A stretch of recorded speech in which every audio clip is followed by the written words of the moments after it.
DHA Lahore میں اس وقت weekly transfer جو ہوئی ہیں اس ہفتے گراف نیچے رہا ہے اور ریزن جو ہے وہ میں آپ کو بعد میں بتاؤں گا، لیکن اس وقت سب سے زیادہ جو ٹرانسفر ہوئی ہیں فیز 9 پرزم کے اندر ہوئی ہیں۔ اس میں 5 مرلہ کی ٹرانسفرز کی تعداد زیادہ رہی ہے، جبکہ کنال اور 2 کنال اور اس کے علاوہ 10 مرلے کی تعداد کافی کم رہی ہے۔ اگر میں فائلوں کے حوالے سے میں بات کروں اس ہفتے میں، تو فائلوں میں سب سے زیادہ جو ٹرانسفرز ہوئی ہیں وہ فیز 13 کی ہوئی ہیں، اور اس میں بھی اگین 5 مرلہ جو ہے وہ سب سے زیادہ ٹرانسفر ہوئی ہیں، جبکہ گھر جو ہیں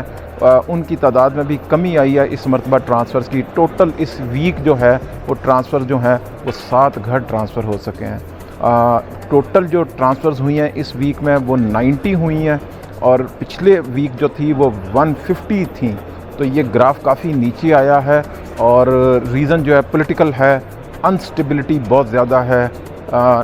کانفیڈنس لوگوں کا ذرا لوز ہوا ہے، جس کی وجہ سے یہ سارا کچھ ہوا ہے۔ اچھا، اس میں جو سب سے زیادہ ٹرانسفرز ہوئی ہیں وہ میں نے آپ کو بتایا پریزم میں 5 مرلے میں ہوئی ہیں، 6 میں بھی پلاٹس جو ہیں وہ 5 ٹرانسفرز ہوئے ہیں اس ہفتے جو ہیں،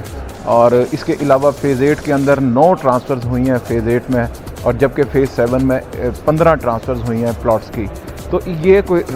مل جل کے یہ ساروں کو کر کے اگر میں دیکھتا ہوں تو یہ ساری ٹرانسفر جو ہیں وہ ٹوٹل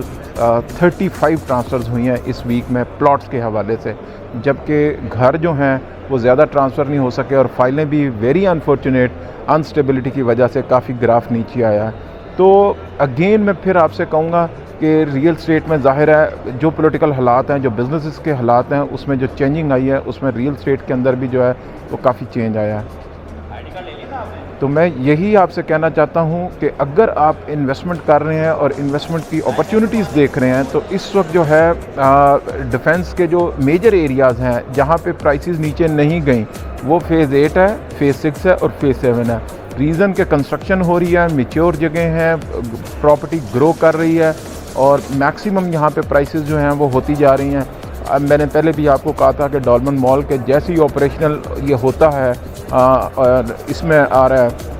اپریل میں اس کو آپریشنل کر دیا جائے گا، تو اس میں جو اس کے بعد جو ہے نا یہاں پہ سرٹنلی آپ دیکھیں گے کہ پرائسز جو ہیں اس میں کافی بہتری آئی ہے۔ تو اس وقت میں DHA آفس میں ہوں، اور یہاں پہ بھی آپ کو یہ دیکھ سکتے ہیں کہ جو ماحول ہوا ہے گہما گہمی ہے، لوگ اپنے اپنے کام کر رہے ہیں، ٹرانسفرز ہو رہی ہیں، لیکن ان کی تعداد میں کافی کمی آئی ہے۔ اور میں یہ سمجھتا ہوں کہ یہ اگر پولیٹیکل حالات جو ہیں یہ ٹھیک ہو جائیں، گورنمنٹ بن جائے، لیکن ویری انفارچونیٹ ہر روز ایک نئی بات ہوتی ہے، ایک نیا کارنامہ جو ہے اس ملک کے اندر ہو رہا ہے، اور اس ملک کے ساتھ بڑا برے طریقے سے جو ہے وہ کیا جا رہا ہے۔ تو اگر یہ سارا کچھ ٹھیک ہو جاتا ہے تو ہمارا ملک ٹھیک ہو جائے گا، لیکن یہ اگر مگر سے اف اینڈ بٹ سے اگر ہم باہر نکلیں، یہ کرے گا کون ہم سب کو پتہ ہے۔ تو پلیز میری آپ لوگوں سے گزارش ہے کہ آپ لوگ جو ہیں ان حالات کو، ان معاملات کو ٹھیک کر دیں، سیٹل ڈاؤن کر لیں۔ یہ 25 کروڑ لوگ جو ہیں ان کی معاش کا ذریعہ ہے، اور جو کہ کافی مشکلات میں ہیں، تو آپ سے گزارش ہے کہ ان معاملات کو ٹھیک کر دیں۔ تھینک یو سو مچ۔ السلام علیکم۔